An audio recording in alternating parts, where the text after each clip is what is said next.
Hey guys, welcome back to Halftime Blues, episode number 9. It has been quite a while. We've been busy. Me and Josh have been busy. That Such sounds a long time. terrible thinking We've about been it now. busy. That's it. Yeah, we've been busy. Sounds Uh, yeah, boring. That's a boring version of it. it is. We won't get into it. What have you really been up to, Josh? I mean, if I'm honest, doing podcasts just not for myself, not for this Halftime Blues channel. I've been helping clients make other podcasts for them, and dude, just been super busy with work. It's the boring answer, but it's the truth. Yeah. Some big news, obviously, that my Dutch passport arrived, so Boom. I'm headed to the Netherlands in January. Come on, that's pretty Doesn't cool. mean anything for the show. We'll obviously keep it going. I mean, we don't even live in the same city now, so it won't That's make a true. difference at all. But we're going international. So yeah, I'm pretty excited about that. We're going international, dude. I'm gonna make some halftime blues vlogs from Ajax Amsterdam Stadium. Come on. Yes. Sounds great, bro. How And sick would that be? I've been also doing work, and we got a dog, and been trying to get Josh to That's big. record. He's been busy, you know. Yeah, it's all my fault. All your fault. Actually, we had a guest. We did have a We guest. we tried to secure a guest, which was my mate, and he let And us he down got a few times. Yeah, he did. Multiple We times. won't say his name. I mean, you No. can guess whichever guest it is in the future. No. He'll be on shortly. Thanks, Brad. I mean, I wasn't going to say his name, but now Yeah, well, yeah. Bro, did you hear the news? I don't know if you just saw it. Like, apparently Virgil van Dijk might be out for up to 2 years. I don't know how true that is, but I've seen a few tweets about it. Apparently, it's worse than they initially thought. I know. Okay, now let's talk about that. Like, let's talk about it. That's a big one. That is incredibly sad, and I'll take all of my like Chelsea, whatever you want to call it. I'll take all the rivalry out of it. Exactly, take that out of it. Like, that is incredibly sad. Well, it's important to say that both Sean and I are Netherlands supporters. So having Virgil van Dijk is not good for the Netherlands. Not at all. Euros next year. No, it's not. But I mean, you obviously seen all the crap going on with Liverpool supporters, like just the most entitled supporters you've ever met in your life, especially in this moment, as if no other team has ever had a bad call go against them. This is the first team to ever happen to. Jeez. Let's talk about that photo I sent you the other morning. Basically, I was doing. You want to talk about that on the pod? Oh, sorry. Okay, yeah. Okay. Good one. Mm-hmm. I was minding my own business, making my poop, my morning routine, dropping the kids off at the pool, scrolling the Twitters. Yeah. Hey, just wait, before you get into that, do you, so my wife says that I sit on the toilet for like 45 minutes at a time, and she makes a point of telling me that I sit on the toilet for way too long. Is that apparently, it's like a common thing? Is that a man thing? Just me? It's a man thing? Look, I mean, I got to keep this politically correct, but sometimes you have those poos that just require you to rest after. Yeah. Okay. You know what I'm talking about. You take those dumps that just don't. It doesn't allow you to walk comfortably straight away. You got to rest. That's true. You got to let it settle. So if it's in the case of if I'm going through one of those, I'll sit. But if I'm not, usually I'm quite busy. So I need help, Josh. Time, Go see a doctor, man. I don't do that. I just scroll through Twitter or play games. So that's what I was saying. I think you need to see a doctor, bro. Anyway. Dude. You're just trying to save face. You know the vibes. No. Well, Van Dijk. Let's get back to Van Dijk. You were saying, what were you saying? Yeah. I was saying that I sent you this screenshot of literally an official Sky Sports News article that they tweeted. And it said this: breaking. Liverpool have asked the Premier League if they can sign a replacement for Virgil van Dijk outside of the transfer window. The champions feel this is only fair due to the controversial circumstances surrounding the Dutchman's injury. Now, let's talk about this, okay? First of all, the transfer window is still open as long as they buy within the EFL, so the England, English leagues. Yeah. So that's By Harry Maguire. This article is basically yeah, easy. So this article is basically saying that they're looking for an international. Yeah. So they're asking for them to bend the rules. So how's that an entitlement? And I mean, it irritates me to no end because we get tuned for like cheating our way through the Champions League ban or buying so many players, and that's why we win the leagues and whatever.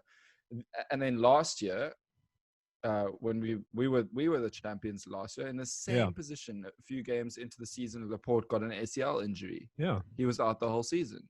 He was our best centre back. He's our Virgil van Dijk. Totally. We didn't ask for handouts. We just dealt with it. We put Fernandinho in the back line, for goodness sakes. Yeah. It's ridiculous that they can think, dude. We didn't even have when this happened to us. We didn't have the opportunity to buy in the other leagues. Yeah. In England. Yeah. Okay, they have that. No, exactly. There's still that. Look for the best centre back in freaking one of the championship sides. Yeah. If no Prem sides want to sell a player now, then buy him. Like a championship side would love to get like 30 mil in the bank. Oh, for sure. But what irritates me is it's like, this is the thing, like injuries happen. It's part of the game. So normal. I don't think that Pickford intentionally went in for his knees. Malicious intent. Totally. I think he was reckless. Definitely. It was stupid. Yeah. But should have got a red card. Yeah, totally. 100% agree with that. Like, should have been looked at. VAR are retarded. They do not know how to operate that system. But it happens. Like, just deal with it. Like, happens. Find a player. Do you know how many people have had ACL injuries? Yeah. People have broken their legs on the soccer field. And they've come back stronger, and it's all good. Carragher said exactly the same thing, which is surprising. He said it on TV. He's like, "Hey, this is what happens. My leg broken. I nearly broke Nanny's leg. It's how it goes. It's sport. It's all part of the game. So shut up, Liverpool. Gee." You know what's sad is that Pickford's probably since the incident has probably received a lot of hate on social media. Oh, totally. No, he's only threats. I can only guess the amount of hate and threats that he's received. And it's so silly. Like, I promise you, he's probably sitting feeling super bad about the whole incident and wishes it never happened. He was just trying to stop the ball, and it was clumsy and reckless. Yeah. I was also reading on some tweets about someone like a big pundit or some sort of sports presenter saying that he feels the league should introduce new rules where if a player does something like that, he has to be banned from playing for as long as the person is out injured. Wow. That he inflicted the injury on. But how ridiculous is that? To me, if that's the only way that would work is if it was intentionally done. Then I fully understand that. But even then, there's like a blurry line. How do you tell? That's hard, dude. It's hard to tell. Yeah. How do you know if it's intentional or not? It's very difficult. I mean, especially the way that players go down at the moment, like you don't know what's intentional or what's not. They're really good at disguising, any sort of touch. Like Bruno Fernandes. Do you see they got another penalty in the Champions League? Yeah. But did you see I think it was Martial. Standard. I don't know if you saw it, like how Martial. I'm pretty sure it's Martial who got the penalty. No. I didn't see it, bro. Oh, it was just weak. It was just one of those. I mean, I've seen them given in football. Obviously, it does. You put the hand on the shoulder and the player goes down. But it's just so frustrating. So frustrating. But all my Man United friends are out all of a sudden because they beat PSG 2-1 again in Paris. Yeah. I was hoping PSG would pull through. I'm actually surprised by that result because PSG were the finalists of last season. That's true. It's pretty weak on their part, to be honest. No, it is. Though it is Champions League, you never know what could happen. I mean, we drew with Sevilla 0-0. It's a pretty boring match. It's terrible. Sevilla are a good side, though. They are a good side. They are. I know Chelsea Twitter are having a meltdown because we couldn't beat them, but I understand that. They're a really good side. We have terrible defense. We got a clean sheet. Do you know what? There's a trend in the Premier League there's a trend like across football supporters to think that because the Premier League is the best league in the world, and because the top four in the Premier League are in the Champions League, that they're just going to slay. They're just going to wreck everyone. And it's not true. These other leagues, the other leagues teams that are in the trade, damn good football, and they sometimes outplay the English sides because they've got technically they play better fluid football runs. They through our sort of dogged, rough type style of play. For sure. And I mean, look at us last year again going out in the quarters to who was it? It was Olympiacos, I think. Yeah. Or Lyon. I think it was Lyon. Yeah. Yeah, they were like seventh in their league in the French league last season, and they knocked us out and we were second. You know, for sure. You never know what's going to happen. These teams are really, really good, and they like to show up on Champions Leagues on European nights. It's true. Yeah, dude. So apparently Chelsea had won one of their last 10 games against Spanish opposition, and that was against Atletico Madrid. So I'm okay with that. We didn't lose. I'm all right. Have you guys played? Are you playing tonight? I can't remember. Have you played? We're about to kick off. I've got it on the back. Oh, really? Background, yeah. Got it going in the back. Are you guys playing? I didn't remember. So we're playing Porto at our stadium. Okay. That'll be a good match. Yeah, I'm not hopeful. We've got Laporte's injured, De Bruyne is injured. Oh wow. We've got Eric Garcia in the back line, and he's like a short little teenager. Not feeling confident, to be honest. We've been very up and down this season again. It's been very frustrating to see. And I saw your guys' match against Arsenal. What did you think of that? You guys beat them 1-0. It was a different kind of match. It was very boring, and to be honest, they could have beaten us because Edison made some clutch saves. Yeah. And we at the same time we also squandered some chances. To be fair, Leno was also on fire. It was weird. To be honest, it was good to get a win over Arsenal because of late they've been beating us. Arteta's been working Pep out because obviously he knows him and all of the tactics, having been with us for 4 years. So it was good to get the win, obviously, but I wasn't satisfied with the performance. Yeah, it wasn't 2018 City, not at all. Sterling seems to just be he just keeps scoring goals still. Yeah, which is good. He's got quite a few goals already this season. His finish was with his left foot, and it's not like the most wow of finishes, but he slotted it with his left foot the first time, controlled it, bent it into the bottom left corner, like around the two defenders who were trying to block. And it has to be said that his finishing is drastically improved in the last 2 or 3 years. Like, he scores so many better goals now. Yeah. He scored a great goal against Leeds, I think, when we drew 1-1 to Leeds in the Prem. Also scored a great goal. Dummy 2 guys, slotted it in the bottom corner. I must say his finishing is really improved. Yeah. But again, there's just so many questions at City around defense. I feel like it's the same for you guys too, actually. Oh, totally. 100%, bro.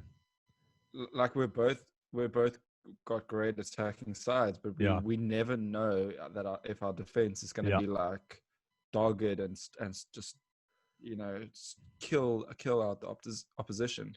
We're both missing. Do you know what we're both missing? You guys are missing John Terry, and we're missing Vincent Kompany. Totally, that's it, bro. That's exactly it. Just a solid defensive leader at the back who'll just pull everything together. Yeah. Yep, it's so true. Well, bro, like I want to talk about Arsenal just for a second because we don't actually ever talk about them much on this show. We always make fun of them, but I feel like this season's a little bit different with Arsenal. I don't know what you think, but I've just seen glimpses of a completely different Arsenal, and I think signing Thomas Partey as well was a great signing for them. I haven't seen him play yet. I don't know if he played the full game. I think he came on later, from my understanding. He came on late. Yeah, but to me, they just look a little bit different, and I'll be honest, I'm a little bit worried. I'm not saying they're going to win the Prem, But yeah, I'm just worried they could, you know, well, they could decide some I've decisive said this games. before. If we go back on podcasts before, I've said this before. Mikel Arteta is a bit of a genius. Yeah. He is obsessed with football and managing. Yeah. Like I said before, his apartment is full of like papers and tactics and stuff all over his walls. Yeah. He is literally obsessed. Yeah. And so many times Pep would turn around and give credit to Arteta for something that happened in the game. Wow. And I really credit him for a lot of our success. I was very bleak when he went to Arsenal. Yeah. Because to be honest, he would have been my go-to person to take over from Pep. Yeah. 100%. I wished he stayed for another year or two, and then took over the mantle at City. But he's a brilliant guy, dude. He's just so obsessed, and he's learned under Pep. Can you imagine like what he's learned? The tactics, the way to think, the charisma. Like, watch him on the touchline. He is just as fiery as Pep. No, he looks like Jurgen Klopp. You can even the way he walks, the way he his gestures and everything. You can tell he's got just this big Pep influence. You know what it was for me? It was when Aubameyang decided that he was going to stay at Arsenal. He revealed the reason why, because he had a conversation with Arteta, and Arteta basically, and the same thing with Willian. Though Willian's a different story, but for me, the big one is Aubameyang, that he's willing to stick it out there, pretty much more or less finish his career at Arsenal. I'm like, that's a huge decision. And Barcelona, it's come out that Barcelona were the club that's after him. I'm like, he literally turned down Barca to stick with Arteta. To me, that shows something, bro.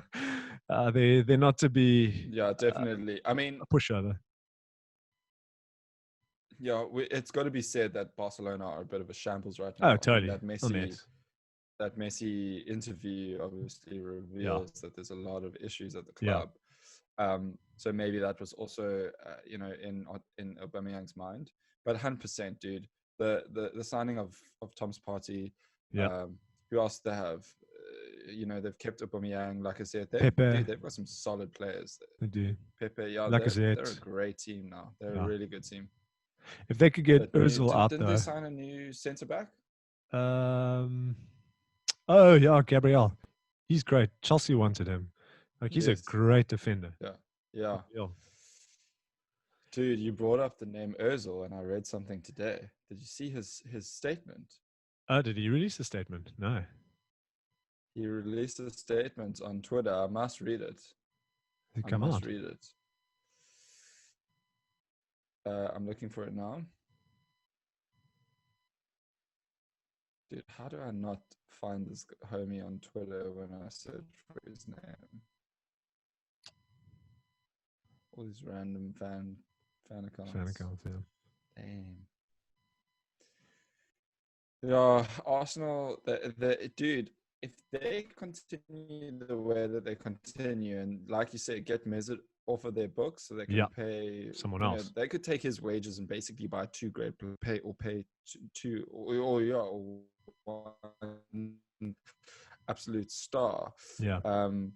I think they could be a bit of a dark horse, maybe a few more players to bolster their squad, but dude, they are looking fiery. I know. I can't find Mesut Ozil on Twitter, bro. Really? Interesting. It's so dumb. Yeah. It's how do you spell his name? You're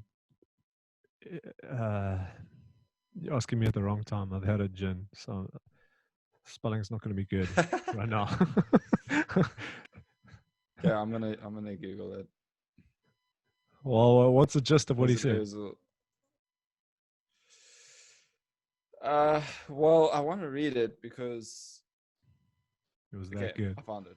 Okay, here we go. It's deep. It's deep. So are you ready? I'm ready. Let's go. This is a difficult message to write to Arsenal fans. that I've played for over the past few years. I'm really deeply disappointed by the fact that I have not been registered for the Premier League season for the time being. Upon signing my new contract in 2018, I pledged my loyalty and allegiance to the club that I love, Arsenal, and it saddens me that this has not been reciprocated. I've just found out loyalty is hard to come by nowadays. I've always tried to remain positive from week to week that there's maybe a chance to get back in the squad soon again. That's why I've kept silent so far. Before the coronavirus break, I was really happy with the development under our new coach, Mikel Arteta. We've been on a positive way, and I must say, my performances were on a really good level. But then things changed again, and I was no longer allowed to play football for Arsenal. What else can I say? London still feels like home. I still have many good friends in this team, and I still feel a strong connection with the fans of this club. No matter what, I'll keep fighting for my chance and not let my 8th season at Arsenal end like this. I can promise you that this hard decision won't change anything in my mindset. I will continue to train as best as I can, and wherever possible, use my voice against inhumanity and for justice. What happened to him? What happened in the background? I'd love to know. They just didn't register him for the Premier League squad this season or the Champions League. Yeah, but I mean, there must be something going on. No, I think well, he hasn't played a game for them in 7 months. No, it's been ages. Yeah. Yeah, he's just. I just don't think he fits into Mikel's plans. I think it's crazy. He was so good. No, he is so good. Yeah. But he just doesn't put energy in though, bro. Yeah, I know. He's not a pressing kind that. of. Yeah. He's not a Pep or Arteta style player. He wouldn't go near a Jurgen Klopp, Pep, or Arteta side. No. That's true. Shame, man. Arsenal should just cut their losses, man. Just let him go. I don't know. It sounds like he's pulling a bit of a Gareth Bale. Yeah, when or Bale was at Real Madrid for those years. Yeah. I don't think he wants to leave. He just wants to chill on his big wages. Hey, I mean, yeah, I would. I don't. Totally. Just get to watch Arsenal Football Club and get paid for it. Wow. A contract's a contract. You can't blame them. Yeah, it's true. It's the same with. I mean, not every club, but most clubs have that. Like, I feel like there are a few clubs that have similar players. I just can't think off the top of my mind right now. This gin's gone to my head. I was tracking somewhere, but we got lost. What do you mean similar players? What do you mean by that? Have you seen Sunderland? Players that are in the same situation? No, players that. It sounds like Ursula actually wants to play for the team, but there's quite a few players who literally like Bale, where the relationship with the coach or whatever it is like irreparable. Do you think Bale doesn't want to even play? No, bro, he hates Zidane. Zidane hates him. Like, did not want to play. I mean, he would if Zidane put him on, and he came on. There was a few times where he'd come on as a substitute and he would play. Okay, wait, hold on. I just have to say, we're jumping ship so quickly here. Did you watch the Tottenham game? I watched the highlights. Sean's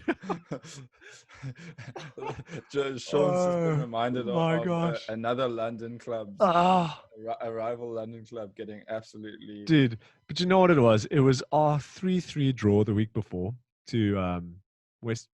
yes. West... I can't even remember. There's been so many disappointing results. West Brom, yeah. And yeah. And then see Tottenham go 3-0 up. Gareth Bale came on. I think there was 10 minutes to go. He had one-on-one with the keeper, and he missed, which would have put it to bed. And then they scored 3 goals, bro. And it was beautiful. That final goal, Lanzini's goal, was like, that's goal of the season for me. Ridiculous. It was phenomenal. Couldn't score a better goal than that. It almost looked like a bad hit, the way that it totally came off of his foot skew, but it just bolted into the top. Oh, dude. Yeah. But how Spursy? I'm like, just when Spurs are starting to look like, like we're going to do this, it's going to happen. Like, no, you're still Spurs. It's just great to see. There was a tweet that someone wrote, a Spurs fan, and it was like the worst aging tweet ever. The guy was like, he was laughing. He basically said, haha, Spurs bring Gareth Bale on and West Ham bring Lanzini, like a bunch of laugh emoji faces. And then like literally 10 minutes later, Lanzini scores that ridiculous goal. And Bale misses. George for them. Yeah. Amazing. Oh, wait. There's been some really good Premier League results quickly. We don't have much time left, but I want to talk about your guys' loss to Leicester quick. I want to talk about Man U getting destroyed by Tottenham, and then the Villa Liverpool match as well. Okay, cool. Quick So thoughts let's on start your with match. You got destroyed, pathetic. bro. Destroyed. We got absolutely wrecked. Yeah. Absolutely wrecked. It's like the only person who remotely looked like they were trying to get a result was De Bruyne. Yeah, definitely. Everyone else looked like they were like freaking dude. It was embarrassing. I've actually put it out of my mind. I can't really remember much from it. Yeah. But hey, there's been, like as you said, there's been some weird results because Liverpool totally. are absolutely bummed by Aston Villa, bro. What was it, 7-2? Yeah. That's 7-2. A cricket score, dude. Yeah, totally. Did you watch it though? Did you watch the match? No, I watched the highlight. I was keeping up with it because you were WhatsApping me like a mofo. Oh yeah. But I watched the highlights. Bro, you know how Liverpool, that typical Liverpool Klopp side where they literally run from start to finish, they press you like incessantly, do not stop. That's what Villa were doing to Liverpool, and Liverpool were just a shambles. They didn't know what to do. The last time I've seen it was when you guys played them after Liverpool were champions, and you guys destroyed them 4-0, I think. It was like that, bro, from start to finish. Just beautiful to watch. See. Beautiful. Dude. You love to see it. Okay, what was the other result? Man U lost 6-1 to Tottenham. Oh my gosh, dude! They got wrecked. It was great. It's so funny. Son, hey, he played like a crazy man. Yeah, Son is on fire. He is. Him and Kane. Kane's in my fantasy Premier League. He's winning me tons of points. Dude, Harry Kane is a bit of a freak, actually. Let's talk about this guy for a second. He just has so much technique, dude. Yeah. Like left foot, right foot, header, whatever it is. When he hits the ball, he hits it so true and so accurately. Yeah. It's unreal. But you know what it is about him? I feel like he just takes shots at the same time. Every time I watch him, he's just like, okay, there's a gap where other players might keep dribbling or look for a pass. He's just like, I'm going to have this. And he just goes for it. And most of the time, because his technique is so good, he nails it.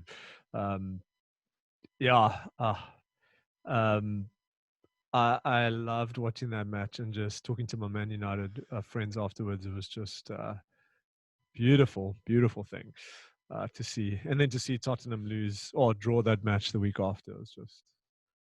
Who did they draw to? Well, the one that we just talked about, the 3-3 against West Ham. Oh, of course.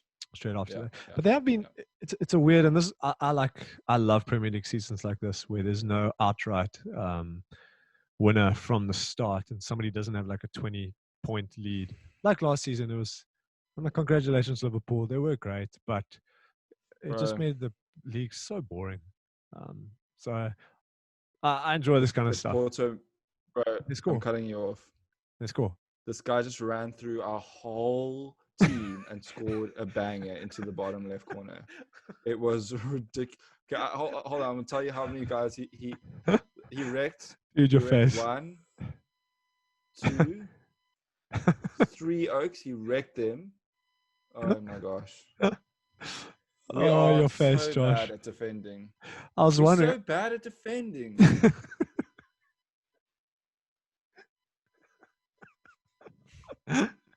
Dude, obviously. You were so engaged with me. I'm actually starting to enjoy it. Yeah. I'm actually starting to enjoy like just watching. Like I'm just getting used to conceding goals now. Like it's not even sore anymore. I just like, great goal, man. Yeah, cool. Like, dude, I'm so over that. No, bro. At least you don't have Kepa in your goal. Like. And we were playing so well, bro. We were like this is typical City. We were literally all over them. And then they counter with a freaking freak goal. Who scored it? Who's the guy? You don't know. Some Louise guy. I don't know many. 2 first names. Oh, really? Luis... I don't know many Porto players at the moment. Yeah, he must be Brazilian. The way that his name and he looks like he's a Brazilian. Yeah. Sorry, Josh. Wrecked, man. Stupid asses. It's there's still time. You could turn it around, maybe. Yeah, it's only 15 minutes, but still, it's embarrassing. Yeah, it's not embarrassing. There's 7 goals being let in, or 6. Yeah, but I mean, Leicester hit us for 5. For 5, yeah, it's true. Yeah, still pretty bad. Sometimes Pep's team selection really baffles me though. He's got Eric Garcia on, and Eric Garcia is that 20-year-old teenager centre back who's like the size of freaking a child. Yeah.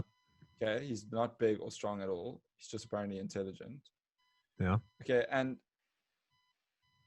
we've got Stones on the bench, and Stones obviously went through a lot of bad spells in his form. But it's a new season. Give the guy a try. He's at least a tall, big, strong lad. Yeah, he's proven himself. Not the slow, and he's faster than Eric Garcia as well. Yeah. I just don't get it. It just baffles me. Then we've got Phil Foden, who's like a young kid. He wants to prove himself. Yeah. Sitting on the bench now all the time. Oh, wow. He played so many good games. He's pretty good. I rate him. Oh my gosh, we've just screwed another open goal chance. Oh my gosh, bro. You missed an open goal. I think we got a penalty. Hold on. This is now running commentary on the City game. It's so hard when I don't have audio, bro. I don't know what's clapping. I think it's a pen. Everyone's moaning. Do the Porto players? Him?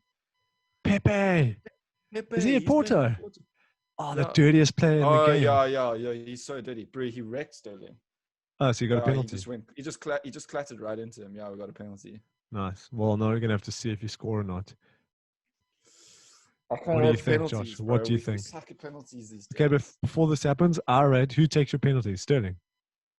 No, usually De Bruyne now, and he's good. He hasn't really missed one. But who will take it now? Sterling. And I think Aguero. He's on. He's back. All right, he's going to kick it into if the player's looking at the goals, he's going to kick it into the bottom left, and the goalie is going to dive to the goalie's left away from the ball, and you'll score. The Porto goalie is acting like he's in a lot of pain. Oh, shame. He's rolling around. Oh, so they haven't even started. And VAR is doing a penalty check. That is the clearest penalty, my dudes. What are they checking? Oh, dude, they're gonna pull it. I don't know.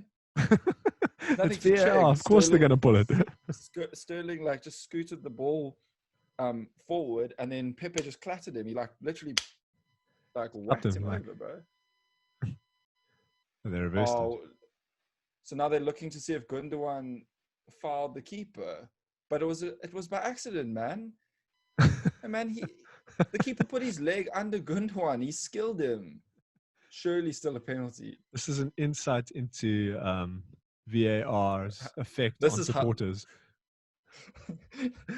This is a toned down version of how I usually get it from watching by myself. Oh, totally, bro. There'd be lots of expletives and terrible words. Get so angry at the TV, bro. It's punch a hole in the door. Stupid. Lauren comes in. She says, "Stop shouting! It's not going to change anything. They can't hear you." I know they can't, but it makes me feel better. Does Kelly ever tune you about it? No, I don't. It's only if I'm with other people. Usually, I'm watching it in the bed while she's sleeping on my phone, I can't really. What happens if you concede and? Do you just do anything? Do you drop your phone? Do you put your head down? Or you just I don't know. I just suffer in silence. Yeah, to be honest, having Kepa for the last 2 years, I've just expected goals to go in. So, dude, they're still looking at this. What are they looking for? True. Bro, they're still looking at this. So you know how if you're dribbling the ball and you move it with one foot and around a player. You dribble it around the player. So Gundogan did that around the keeper. Show me again how it's done, this Josh. Foot... Josh has got all the hand actions going.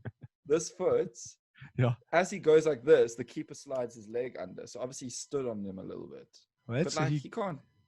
He was just dribbling the ball, and this leg moved the ball this way. Yeah. But as he moved the ball that way, his foot came down, obviously, naturally, onto the keeper's leg, but the keeper just slid underneath. It's still a penalty, thank goodness. Finally does something right. Wow. Okay, Kun's taking it. Okay, I'm calling. Kuni, my dude, you've got Kun, this. Bottom left. Tell me where he gets it. keeper's going to jump the opposite way. He went bottom left. Keeper nearly got it, but it went in. Okay. I got it the right way. Nice. Come on. Oh. Okay, well, that's sound. Huh? That sound right there. That's extra time, which means we're going to wrap this thing up. But we don't have any transfer news to talk about, I guess. But what we quickly can talk about is the new players that you've got in. Quickly, just like who's come in and who do you think's been like your best signing so far? How they're doing? We've obviously got Nathan Ake, Ruben Diaz, the new centre back, and who was I think we got. Did we get 3? You got Torres. Ferran Torres. Bro, he's actually not featured much lately. Actually, yeah. I think he's. Hold on, I think he's playing now. To be fair, he didn't actually play against. Okay, he played against Leicester. We got wrecked. Yeah. I think he didn't play against Arsenal. He's on the bench. Oh, wow. That's weird. He's fallen a little bit out of selection. Who's impressed you the most out of your new signings, though? Diaz. Diaz is quite good. Yeah. I'm quite happy with him. He's quite a leader. He's only 23. He's got lots to learn still. He'll get better. He's nice, big, and strong. I don't like these prawny little centre backs. So no.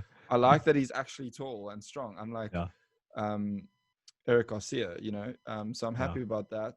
Nathan Ake is pretty cool as well. He hasn't been bad. He's a good like third choice centre back. Like Laporte and Garcia will definitely. Diaz will be. Dude, our keeper just gave it away to the guy. He took a shot. He skied it. Luckily, we tried to play out from the back and he screwed it. Oh, you're lucky there. Sorry, Diaz and Laporte will be our two main centre backs. Our main centre backs, and Nathan Ake is a good little replacement, a good third centre back. I haven't seen enough of Torres to know if he's really amazing, but apparently he is incredible, and he's also super young. Sure. That's about it. Pretty low key transfer window, to be fair. Yeah. I think all the Messi drama stuffed up our transfer window. I think all of our focus went to trying to get him, and we're because there would have been a lot of admin and paperwork that needed to be put in place, and then we lost momentum on the other signings. But it is what it is. And you guys won the transfer window. You stoked with all your peeps. Yeah, but I mean, there's just a little gripe. You see all of the Sky Sports and all the BBCs ranking the transfer windows and saying that Tottenham did the best only because they signed Gareth Bale, which is retarded. I'm like, in my mind, Chelsea won the transfer window. They also got that other like Regulion or whatever his name is. No, he's decent. Guy. But to me, I'd have to say Ben Chilwell at the moment is like performing the best. All the right boxes. Yeah, but I mean, you are so stoked about that because we've had freaking Marcus Alonso. Marcus, it's my worst. Marcus Alonso. I mean, this is major upgrade, bro. We got rid of Marcus Alonso, Pedro, Willian, and Barkley. Got rid of those four. Did Alonso leave? No, sorry, not got rid of, but he's basically not our first choice anymore. The other three are gone, and replaced them with Ben Chilwell, Hakim Ziyech, Kai Havertz, and Timo Werner. I mean, like that's an upgrade of note. For every single one of those, 100%. So I'd say like Werner's doing well. It frustrates the hell out of me that they just don't pass the ball to him. I've seen that guy make so many good runs, and they're just, especially when Kante has the ball. I don't know if Kante is just not confident to like just hit some passes through, but he just doesn't get fed enough, which frustrates me. But I think when Hakim Ziyech's back properly, like that'll change. That guy can pass the ball. Like I'm very stoked. But for me, Ben Chilwell, you know what? Winner. I've got similar frustrations with Mahrez. Mahrez keeps getting into our squad. Yeah. Don't get me wrong. He's got an incredible touch. He's quick on, like he's tricky on his feet. He can turn people inside out. But my issue with him is he's a little bit too selfish. Oh, totally. He always tries to take a shot. There's so many chances where if he just makes the simple pass, we get the goal, we win the game. It's like against Arsenal, for example. He did it many times. He does it against like every team. He's too selfish. Yeah. Takes too many shots. And I don't know why or how Pep hasn't like based him stuffed up for it. It just irritates me to no end, because we're known for that style of play, you know, like intelligent passes. So where's the intellect with his game? I just, it bums me out. Anyway, no, I've noticed that. It is what it is. And last thing, I'm pretty stoked that we have a new goalkeeper, because, as I was saying, Kepa, it's got to be the worst goalkeeper in the world, and just having a keeper that can catch the ball and actually make some saves, it's been great. I'm loving it. Distribution. It's not that good. I don't really care, as long as he can stop the ball from, like, if somebody kicks the ball towards the net, he's able to stop it, which Kepa could not do.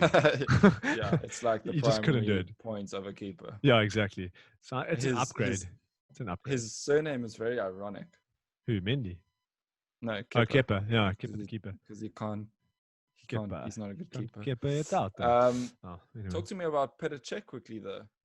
Oh yeah, Petr Cech got signed as an emergency goalkeeper into our squad recently, which is phenomenal. I've actually seen him, and I think Chelsea have been known this for a while, that they could do this, because through the training for the last few months, Cech's had his kit on. He's been like with the goalkeepers, training with them. Everybody thought he was just helping them out. Meanwhile, he's the businessman. Yeah, he's our sporting director type person. So who knows? We might see Petr Cech actually don the gloves. Frankie are up to some tricks there. Yeah, they are. This is just quickly before we close. Like, a lot of people are saying, like, Frank's not good enough to lead Chelsea. That's a lie. I know. I'm like, you cannot say that right now. Like, give him decent amount of time. People have no perspective. I know, bro. Jurgen Klopp took 5 years to get a trophy with Liverpool. Get over it. Yeah. Pep, they've given Pep lots of time as well. Like, Klopp's been given time. Pochettino was the same thing. He was given time, and I mean, he didn't get all the way. But Pep won. He did it pretty quick in his next season. Yeah. But he got so much flack for not getting any in the first season, and it's like he took over a bunch of bullies. Yeah, took totally. over Zabaleta and Bakary Sanya and freaking a fat Yaya Toure. People don't have perspective, dude. No, they don't. Yeah, get perspective, people. If you're listening to this, go buy a book, get perspective. But that's all the time we got for. Just be better, people. Exactly. That's all the time we have for this week. Please share, like, subscribe, follow us on YouTube, all of the podcast platforms. We love to just hear from you guys. If you want to say, how's it? Give us a shout out. Cool to actually know who's listening. Next time we'll have a guest. We will. So stay tuned. Yeah. Sweet. Bye. Cheers, bro. Bye.